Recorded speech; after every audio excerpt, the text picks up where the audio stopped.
오늘은 히브리서 5번째 시간인데 2장으로 들어가겠습니다. 근데 2장을 시작하는 접속사가 그러므로라고 시작을 하죠. 이런 유형의 접속사는 아시는 대로 앞에 모든 내용을 안고 들어가는 겁니다. 해서 앞에 무슨 내용이 있었지 알지 못하면 좀 이해하는 데 어려움을 겪게 되죠.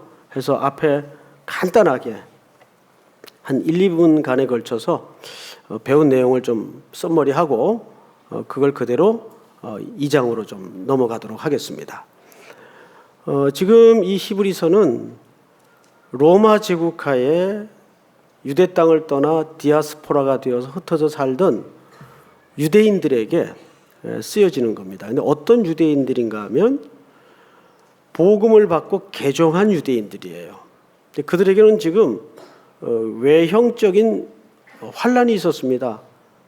첫째는 본토 유대인들로부터 다시 유대교로 회귀하라는 심한 압박과 유혹이 있었습니다.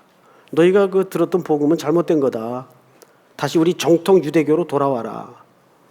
이것이 굉장히 좀 심각한 수준의 압박이었어요. 게다가 엎친 데 덮친다고 로마 제국하에 예수를 믿는다는 것은 여러 가지 실질적이고도 물리적인 손실과 압박을 감내해야 되는 힘겨운 싸움이었습니다. 이렇게 외부적인 환란이 있었어요.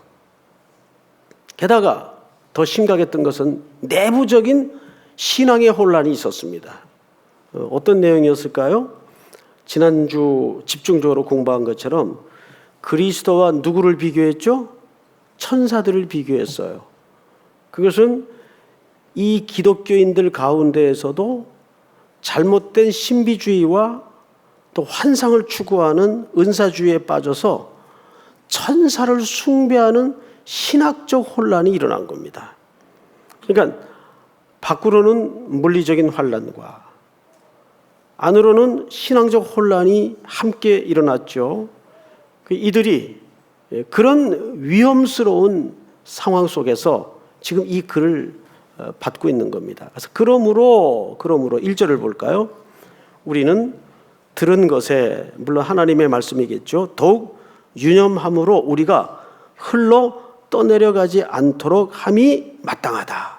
자, 오늘 사실 이 1절 안에 우리가 다룰 전체 주제가 다 감춰져 있어요. 흘러 떠내려간다. 어떤 상태를 얘기할까요? 우리 가끔 바다나 항구에 가면 크고 작은 배들이 긴 줄을 엮어서 항구 쇠기둥에다가 묶어 놓습니다. 고정시켜 놓죠. 또 그것도 모자라서 닻을 내리기도 하고. 왜 그렇게 합니까? 바람에 요동치는 물결에 이게 흘러 떠내려가지 않도록 하기 위해서 묶어놓고 고정시켜 놓는 겁니다. 여기 떠내려가다라는 말은 뜨다라는 단어와 내려가다라는 단어가 조합된 언어입니다. 그러니까 어떤 상태가 뜬 상태냐, 두 가지 경우죠. 근거가 없거나 뿌리가 없을 때 뜨게 돼 있습니다. 지금 이 세상의 상황을 피상증을 앓고 있다라고 사람들은 얘기해요. 피상증이 무슨 뜻이죠?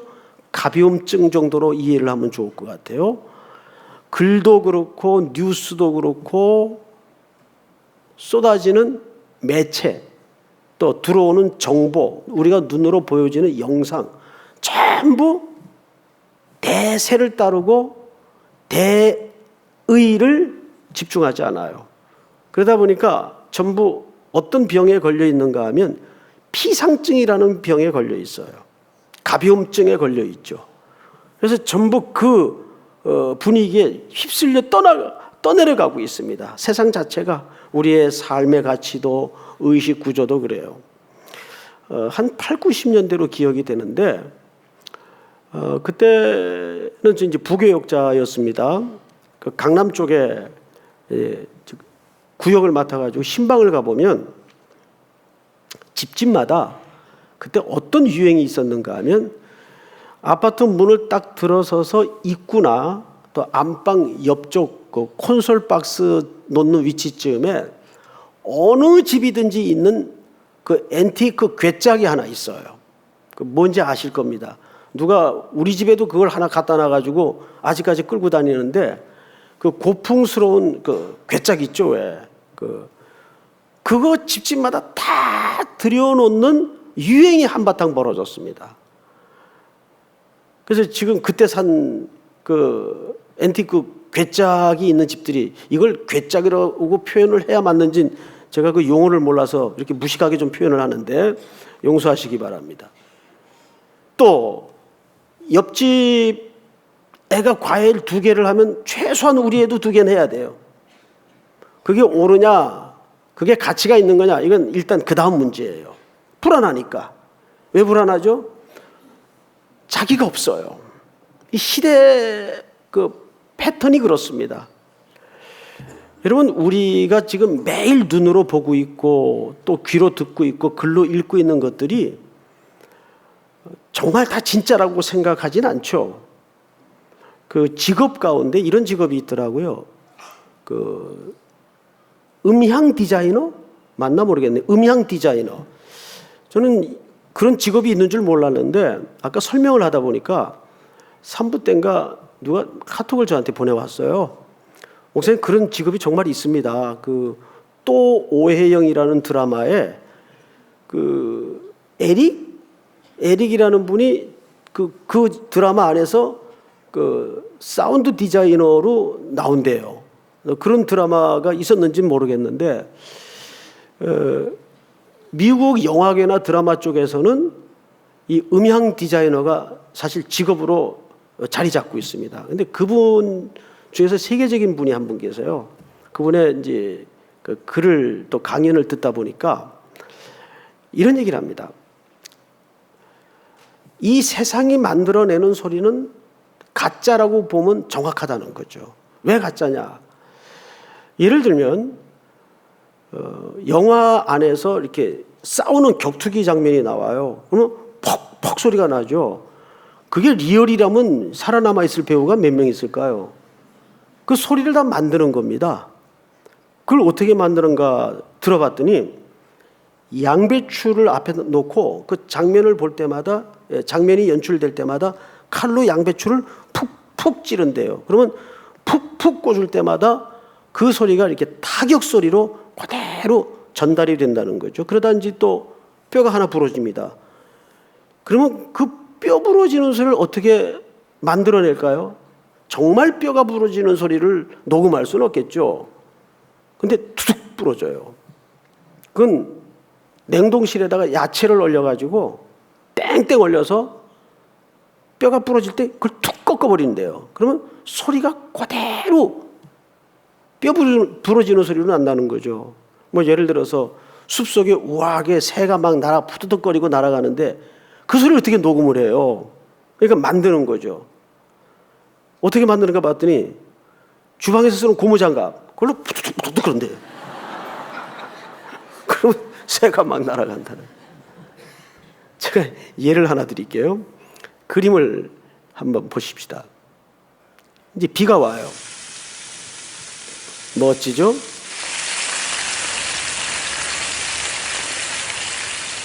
네, 실록의 계절입니다. 우리 흔히 이제 보는 또 장면이고 듣는 빗소리예요. 근데 이 실체를 한번 보면 여러분 한번 이 소리를 이렇게 이제 만들어냅니다.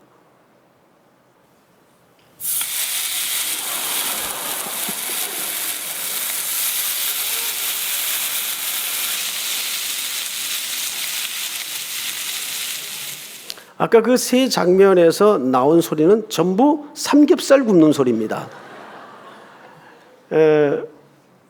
여러분, 소리는 왜 중요하냐면 소리는 이미지를 담습니다. 그렇죠? 우리 뭐 이렇게 긴박한 위험성을 알릴 땐 소리가 어떻게 나죠?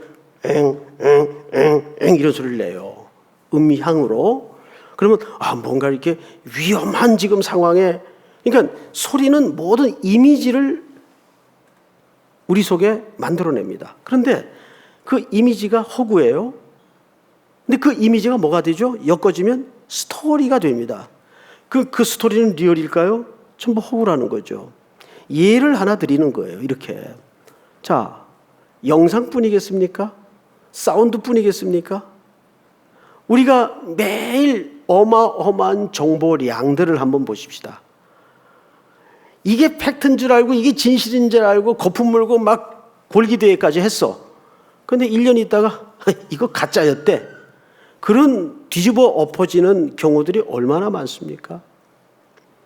그러니까 세상에 너무 빨리 패턴이 휘몰려 가다 보니까 우리는 미처 그것을 구분할 시간도 없고 구분할 마음도 안 생겨요. 그러니까 사람의 정서가 어떻게 굳어지냐면 단말마적이 돼요. 굉장히 단순해지고 감흥과 감성에 자기의 가치관을 걸어버려요. 이게 얼마나 위험해요. 여러분, 이것이 이 세상이 만들어내는 허구 세상입니다. 과연 여기에서 흘러 떠내려가지 않도록 하기 위해서 우리 그리스도인들은 어떻게 해야 될까요? 오늘 성경은 그것을 이렇게 정의하고 있죠. 2절을 한번 보십시다. 2절. 천사들을 통하여 하신 말씀이 견고하게 되어 모든 범죄함과 순종하지 아니함이 공정한 보응을 받았거든. 자, 앞을 보실까요? 누구를 통해서 말씀하셨다고요? 여기서 천사들을 통해 말씀하셨다는 것은 구약 성경을 얘기해요. 그리고 그것을 견고하게 하셨답니다. 이 견고하게 했다는 말은 하나님이 확증했다는 말입니다. 자, 그런데 문제는 구약 성경은 모세, 엘리야, 다니엘, 이사야, 예레미야, 다윗 이런 선지자들을 통해서 쓰신 걸로 우리가 배웠고 그렇게 알고 있는데 천사들을 통해서 주셨다? 자, 어느 쪽이 맞을까요? 둘 다 맞습니다. 물론 모세가 썼고 다윗이 썼고 예레미야가 기록을 했습니다. 하나, 구약 안에서는 그런 내적 증거가 없지만 신약에 스데반과 누가가 그리고 사도 바울이 이렇게 설명을 합니다. 사도행전 7장을 한번 띄워주세요. 우리 한번 읽어볼까요? 시작. 저는 율법을 받고도 지키지 아니하였도다 하니라. 스데반의 설교 내용이죠. 그런데 본문을 잘 보세요. 너희는 천사가 전한 뭘 받고도 율법을 받고도 그러면 모세가 받은 율법이 누가 가져다 줬다는 거죠? 천사가. 그러니까 이렇게 되는 겁니다. 물론 모세가 받아 적었어요. 하지만 하나님이 부리신 뭐가 있었다는 얘기예요? 천사가 있었다는 얘기예요. 그래서 스데반이 설교 중에 한 내용을 누가가 그대로 받아 기록을 한 겁니다. 너희는 천사가 전한 율법을 받고도, 그러니까 이 말도 맞고 모세나 다른 선지자들이 썼다는 말도 틀린 말이 아니라는 얘기. 한 군데만 더 보죠. 갈라디아서 3장을 띄워주세요. 시작. 그런즉 율법은 무엇이냐? 범법함으로 더하여진 것이라. 천사들을 통하여 한 중보자의 손으로 베푸신 것인데 약속하신 자손이 오시기까지 있을 것이라. 네, 무슨 얘기입니까? 그런즉 율법은 무엇이냐? 중간에 생략하고 천사들을 통하여, 누구를 통하여 주었죠? 여기서도 갈라디아서에서 사도 바울이 천사를 통하여 줬다고 나오고 있어요. 자, 그러면 모든 걸 종합해 보면 구약의 성경을 신약의 기자들이 또 다른 말로 천사들을 통하여 준 율법 또는 말씀이라고 할 수도 있는 겁니다. 틀린 말이 아니에요. 자, 그러면 우리가 이제 한 가지 알았어요.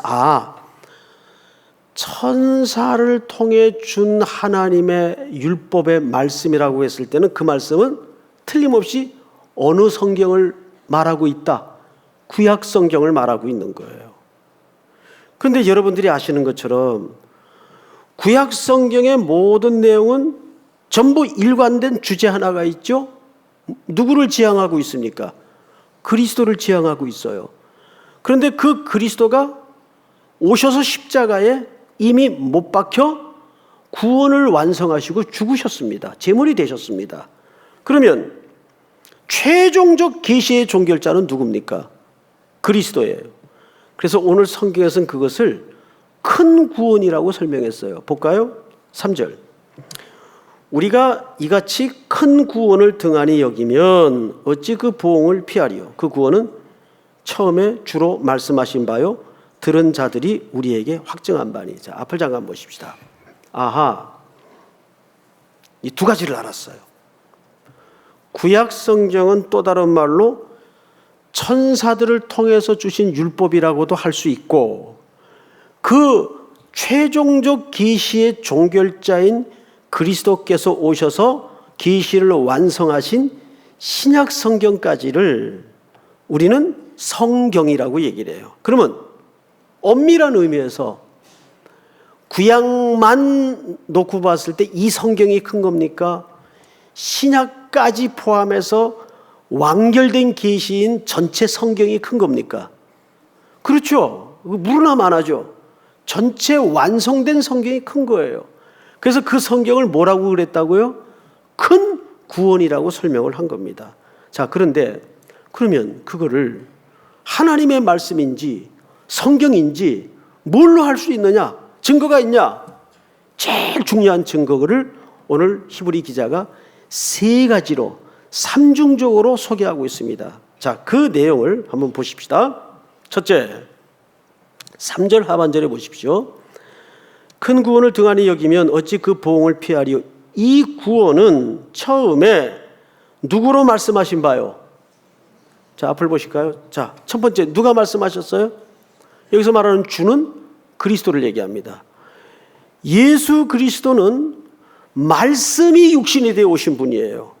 그러니까 그분은 이 땅을 창조하실 때에도 말씀하신 분입니다. 하나님 아버지와 함께. 맞죠? 창세 전에도 계셨고 이 땅을 만드실 때도 계셨어요.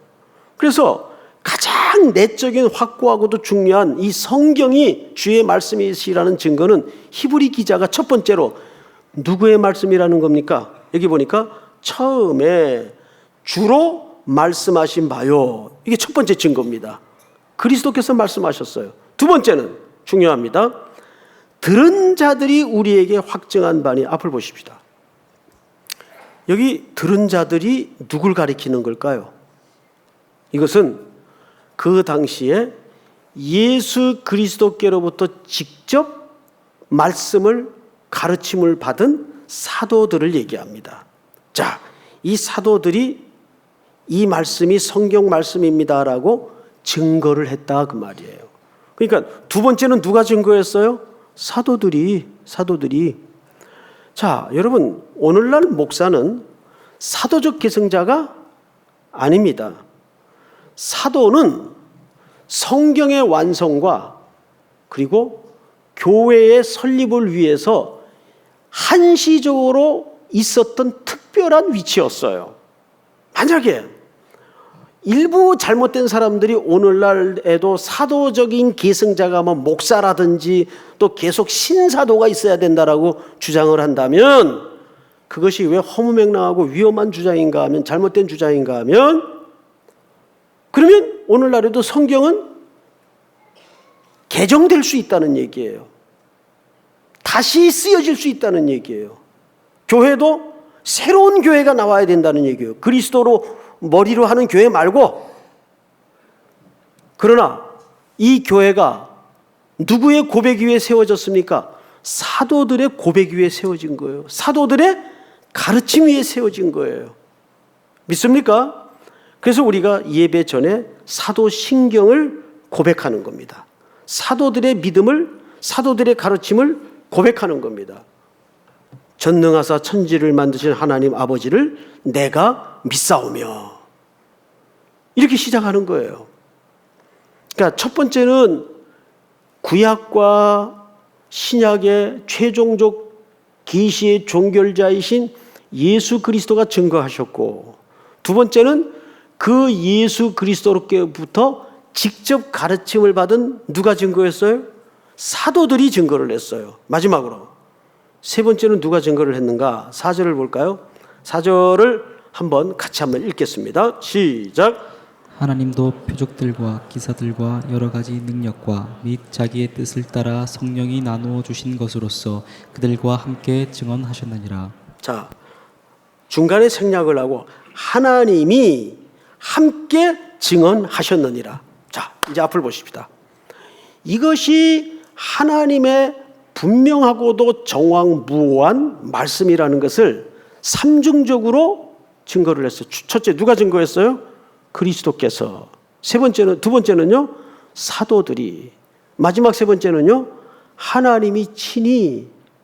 여러분, 믿습니까? 이것이 성경이 하나님의 말씀이라는 중요한 내적 증거입니다.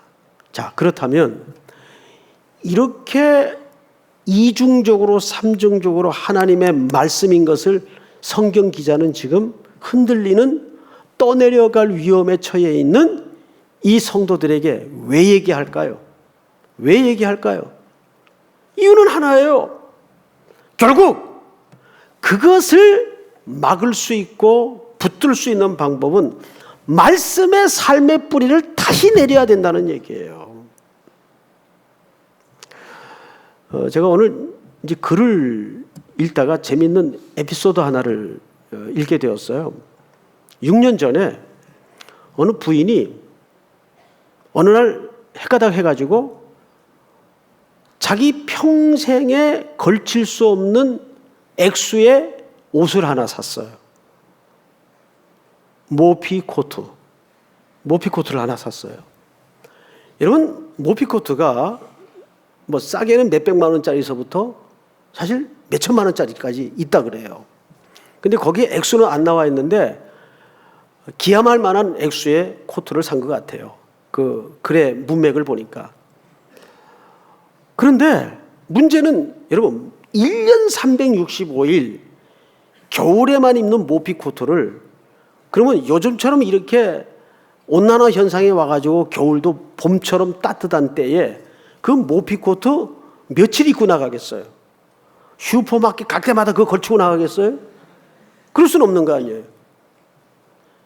이 부인이 그걸 사고 나서 한 1년은 좋았는데 옷장을 열면서부터 스트레스를 받는 거예요. 내가 왜 이렇게 미친 짓을 했지? 이게 뭐지? 왜 그랬을까? 그때부터 주야로 옷장을 열 때마다 그 모피코트를 바라보면서 화가 일어나는 거예요. 자기에게. 화가 일어나는 거예요. 그러니까 더 입기가 싫은 거예요. 거의 안 입었답니다. 그냥 걸어놓고 성질만 버렸대요. 그 코트를 걸어놓고. 그러다가 6년 세월이 지났어요. 어느 날 꼼꼼하게 분석을 하게 됐답니다. 내가 그날 왜 이런 미친 짓을 했을까? 이거는 그분에 관한 경우니까 또 모피 입는 분들 또 시험에 들어서는 안 됩니다. 이제 자기 그 에피소드를 글에다가 쓴 거니까 모피 코트 자체를 정죄하는 건 아니에요. 그날 그 자기 심리 상태를 분석하게 되었는데 결론. 자기에게 물질적인 결핍 때문에 구매를 한 게 아니고 결국 따져보니까 심리적 결핍 때문에 그 옷을 구매하게 되었다는 결론에 이르게 된 겁니다. 그 생각이 드는 순간 1분도 옷장에다가 그 옷을 걸어놓기 싫더래요. 내가 미친 짓을 했구나 해서 바로 싸가지고 아름다운 가게에다가 기증을 했대요.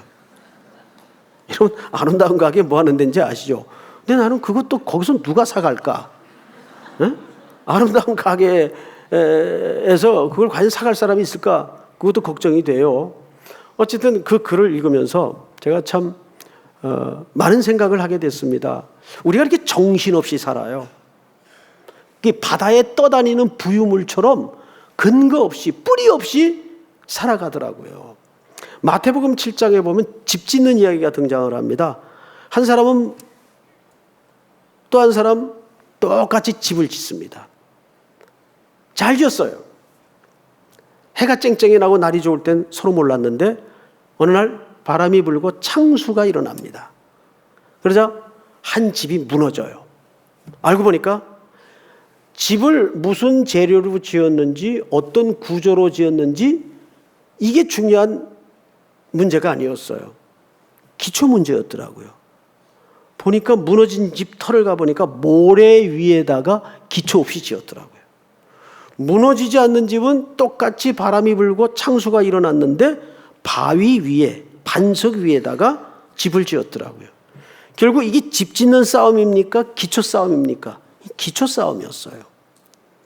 우리가 이런 뿌리나 근거나 기초 없이 무늬만 종교인으로 살아간다면 우리는 이 세상의 거대한 해일처럼 매일 덤벼드는 세상의 풍파에 견뎌낼 사람이 없어요.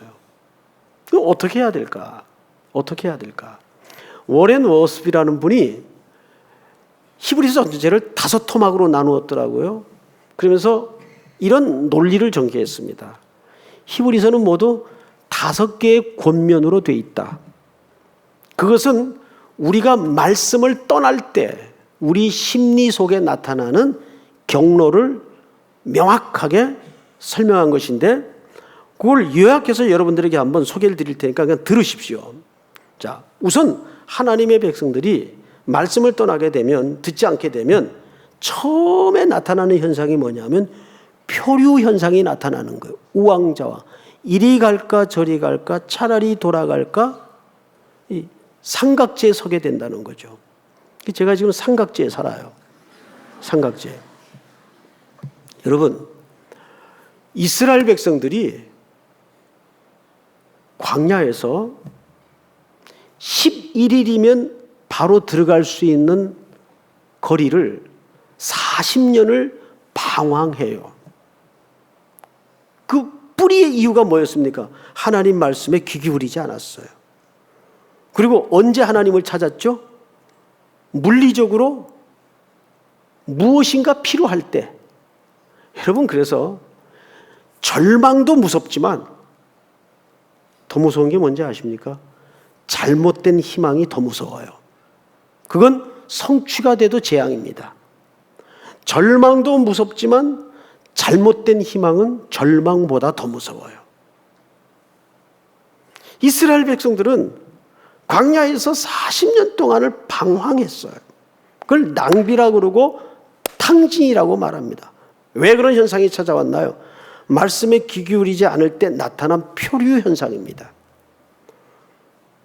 그래서 예수님께서도 길거리에 어느 눈먼 자에게 바디메오라고 불리우죠. 바디메오라는 말은 혼돈의 아들이란 뜻이에요. 보지 못하니까 혼돈스럽죠.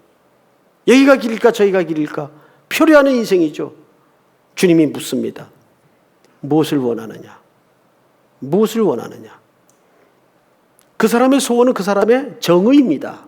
맞죠? 뭘 원하느냐가 그 사람이에요. 보기를 원하나이다. 보기를 원하나이다. 그때 그가 2가지 행동을 합니다. 겉옷을 벗어요. 겉옷이라는 것은 그 사람의 삶의 지금까지의 방식을 얘기합니다. 겉옷을 벗어요. 그리고 주님을 따랐다라고 되어 있습니다. 제자는 누굽니까? 겉옷을 벗고 길에서, 길은 뭘 암시하죠? 삶의 방식을 얘기합니다. 길에서 주님을 따르는 자입니다. 표류하게 돼요. 말씀을 떠나면. 2번째 나타나는 현상이 그러다가 뭐가 들어오냐면 말씀에 대해서 사탄이 가장 주도적으로 쓰는 방식이죠. 의심을 하게 됩니다. 여러분, 에덴 동산에 신라곤도 어디서 찾아옵니까? 하나님의 말씀을 의심을 하게 만들죠. 정말 죽는다 그랬니? 자꾸 말씀에다가 MSG를 쳐가지고 변질시켜요. 변경시켜요. 그래서 의심을 불어넣습니다. 그 의심이 3번째 단계에서는 뭘로 들어오냐면 우리를 둔하게 만들어요. 자꾸 이렇게 굳은 살이 배겨서 칼끝이 들어와도 별로 감각 없게 만들어버립니다. 자꾸 듣는데 귀에 귀지가 차는 거예요. 귀가 가려워서라는 말은 귀지가 찼다라는 말이에요. 원문에 보면. 안 듣게 만드는 거예요. 무디게 만드는 거예요. 무딤의 상징적인 병이 뭡니까? 나환자예요. 썩는데 썩는 줄 몰라요. 계속 칼끝으로, 말씀의 칼끝으로 쑤시는데 아픈 줄 모르고 괴로운 줄 몰라요. 뜨끔거리지도 않아요. 그리고 네 번째 나타나는 현상은 불순종으로 이르게 됩니다. 그럼 마지막 무서운 현상이 나타나는데 배교의 행동을 하게 돼요. 말씀에 도전하기 시작하죠. 여러분, 얘기 하나 하고 마칠게요. 역사 속에 실제 했던 이야기입니다. 빌라도와 주님의 대화예요. 주님이 드디어 빌라도 법정까지, 재판장까지 끌려갔습니다. 빌라도는 평소에 주님을 만나보고 싶어 했어요. 궁금해서. 어떤 청년일까? 어떻길래 이렇게 시끄러울까? 호기심도 있었어요. 그래서 그 끌려온 주제와는 상관없이 별 질문을 다 쏟아내기 시작합니다. 내가 진짜 유대인의 왕이냐? 그러자 예수님이 그 빌라도에게 이런 이야기를 남깁니다. 그 부분을 제가 읽어드릴 테니까. 예수님이 빌라도에게 직접 한 얘기입니다. 이를 위하여 세상에 왔나니 진리에 대하여 증언하려 함이라. 뭐에 대해 증언하려 왔다고요? 진리에 대하여 증언하려 함이라. 예수님이 정확하게 자기 아이덴티티, 정체성을 밝혔어요. 나는 진리에 대해서 아버지의 말씀을 증언하러 이 땅에 왔다. 그러자 빌라도가 온 인류의 최대 공약수에 해당하는 기가 막힌 질문 하나를 성경에 남깁니다. 기억나시죠? 그 질문이 뭔지. 빌라도가 직접 예수님에게 던졌던 질문이에요. 진리가 뭐냐? 이거 물었어요. 근데 그거 진리에 대해서 목마르거나 허기가 지고 궁금해서 물었던 질문이 아니죠. 진리가 뭐냐? 이 말은 이런 뜻입니다. 우리말로 정확히 풀어서 이해를 돕자면 진리가 밥 먹여주냐? 그 뜻입니다. 진리가 뭐 밥 먹여주냐? 그 진리가 도대체 뭔데 네 목숨을 거기다 거냐? 빌라도는 예수님이 죄 없는 걸 알았어요. 풀어주려고 했죠. 그러나 정치적인 시각이 그를 막았어요. 그러니까 빌라도가 답답했던 겁니다. 이보게 청년, 진리가 밥 먹여줘? 혹시 오늘 이 청중들 가운데 최근에 내가 신앙인으로 살면서 그 소리 들어본 적 있나요? 김 과장, 진리가 밥 먹여줘? 그런데 그 소리 들어야 되거든요.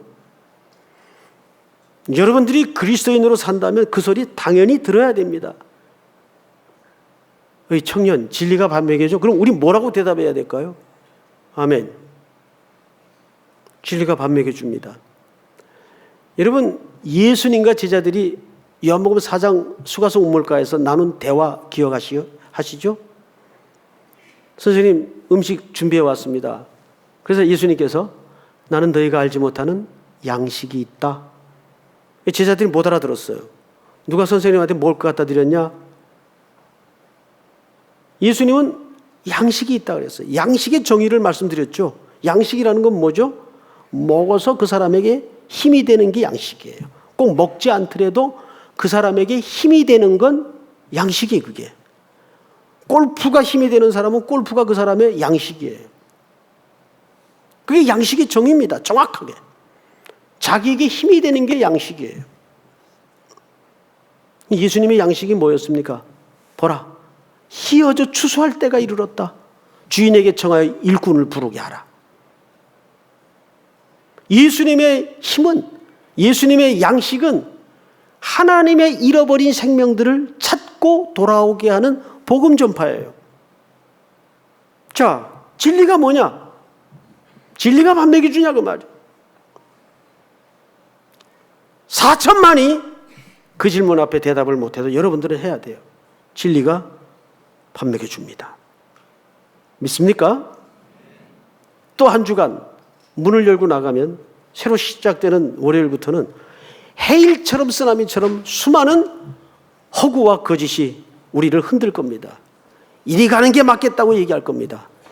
그럴지라도 여러분들은 견고하게 살아있는 하나님의 말씀에 두 발을 뿌리내리고 흔들리지 말고 우리의 영원한 표대이신 오직 주를 바라보는 승리의 또 한 주간이 될 수 있기를, 흘러 떠내려가지 않는 견고한 걸음걸이가 되기를 주의 이름으로 축복합니다.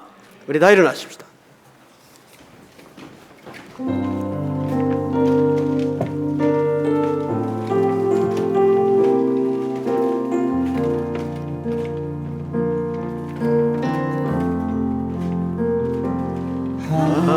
하늘에 나는 새도 주소기 돌보시네. 온 땅에 충만한 주 사랑으로 내 마음을 덮으소서. 주 나를 부르셨네. 주의 영광 위에 모든 사람 이끄소서. 주의 영광으로 주 말씀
주의 영광 나를 살게 하소서. 우리 그대로 한번 서서 눈을 감은 채로 기도하십시다. 이렇게 기도하면 좋겠습니다. 오늘 말씀을 되새겨 보면 과연 내 삶을 꼼꼼히 헤집어 봤을 때 혹시 내 삶의 어느 영역이 그냥 지금 이대로 이렇게 흘러 떠내려가는 상황은 없는가? 그렇게 살아서는 안 되는데라는 오랜 그 묵직한 부담들이 있었을 겁니다. 흘러 떠내려 보내서는 안 됩니다. 하나님의 말씀에 2017년도는 정착하게 하시고 이 말씀 속에 하나님의 부요와 하나님의 우리를 향하신 그 사랑의 얼굴을 만나는 한 해가 될 수 있도록 도와주시옵소서. 그리고 대만 일본 선교가 계속 이어집니다. 또 남은 선교가 있죠. 수도권 선교와 GOP 선교가 있습니다. 이 모든 일정들이 순적이 인도해 주시고 참 많은 시간을 내서 그리고 재정을 들여 저 엄청난 땅으로 우리가 떠납니다. 각각 200여 명이 넘는 한 250명에 가까운 대원들이 먼 곳을 향해 떠납니다. 여전히 그 땅에도 길을 찾지 못한 채 눈먼 자처럼 표류하는 인생들이 너무나 많습니다. 그들의 걸음을 복되게 하여 주시옵소서. 또 맞이하는 새로운 한 주간, 쓰나미처럼 밀려오는 수많은 이 세상의 영상들, 매체들, 소리들 앞에 현혹되지 않도록 도와주시고 말씀에 근거하여 건강한 마음으로 주님의 시선으로 세상을 해석하고 바라볼 수 있도록 도와주시옵소서. 우리 한번 주여 부른 다음에 기도합니다. 주여! 하나님 은혜를 감사합니다.